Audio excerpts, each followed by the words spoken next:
আসসালামু আলাইকুম এভরিওয়ান, সবাই কেমন আছেন? আমি আলহামদুলিল্লাহ ভালো আছি। প্রতিদিনের মতো আজকে একটা নতুন রান্নার ভিডিও নিয়ে চলে আসলাম আপনাদের মাঝে। চলুন শেয়ার করি আজকে কি রান্না করব। আজকে রান্না করব আলু, গোল গোল করে আলু কেটে, গোল গোল করে পটল কেটে, ডিম দিয়ে রান্না। আপনারা সাথেই থাকুন, আমি প্রথমেই কুটাকুটি করে নিই, সাথে থাকুন। প্রিয় বন্ধুগণ, এখানে আলু এবং পটল কেটে নিয়েছি, এই জায়গা পেঁয়াজ মরিচ কেটে নিয়েছি রান্নার জন্য, আর এটা ডিম ভাজির জন্য পেঁয়াজ মরিচ কুচি কুচি করে কেটে নিয়েছি। চলুন ডিম ভাজা শুরু করা যাক। ডিমগুলো প্রথমেই ফাটিয়ে নিব। ডিম গুলানো হয়ে গেছে, এবার গ্যাসটা অন করে নিব।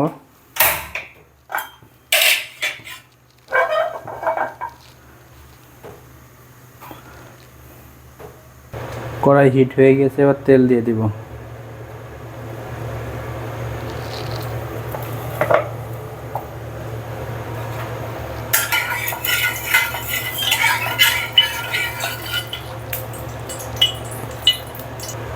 এবার ডিম দিয়ে দিব।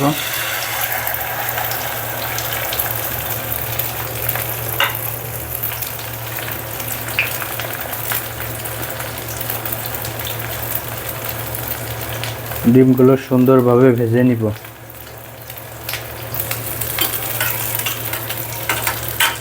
একটু কড়া করে ভেজে নিব, যাতে পেঁয়াজ মরিচগুলো একটু সিদ্ধ হয়।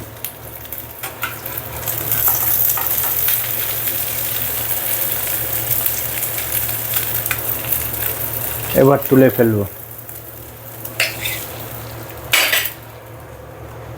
এবার আবারও দিয়ে দিব ডিম।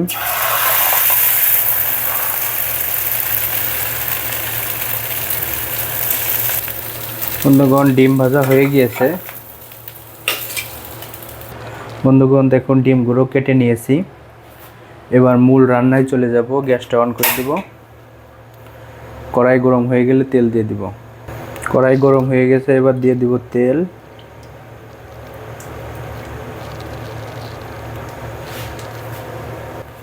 এবার কুচিয়ে রাখা পেঁয়াজ মরিচগুলো দিয়ে দিব। পেঁয়াজ মরিচগুলো হালকা বাদামি কালারে ভেজে নিব। দেখুন হালকা বাদামি কালার চলে আসছে, এবার দিয়ে দিব একটুখানি আস্ত জিরা।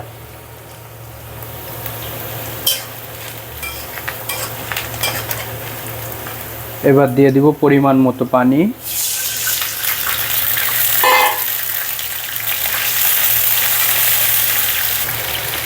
এবার দিয়ে দিব পরিমাণ মতো লবণ।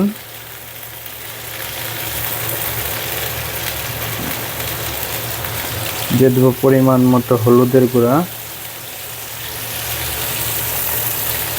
দিয়ে দেব পরিমাণ মতো জিরার গুঁড়া। দিয়ে দেব একটুখানি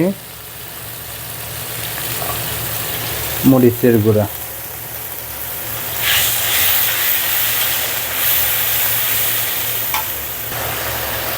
বন্ধুগণ, মশলা কষানো হয়ে গেছে, এবার দিয়ে দিব সবজিগুলা।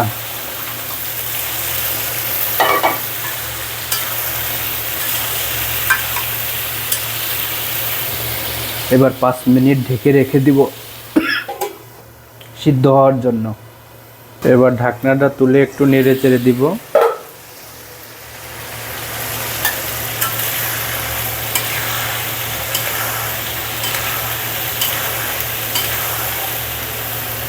বন্ধুরা দেখুন কত সুন্দর একটা কালার চলে আসছে।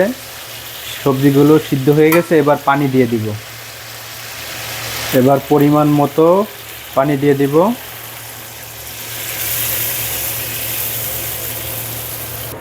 এবার পানিতে বলক ওঠার সাথে ভেজে রাখা ডিমগুলো দিয়ে দিব। বন্ধুগণ, এবার ভেজে রাখা ডিমগুলো দিয়ে দিব।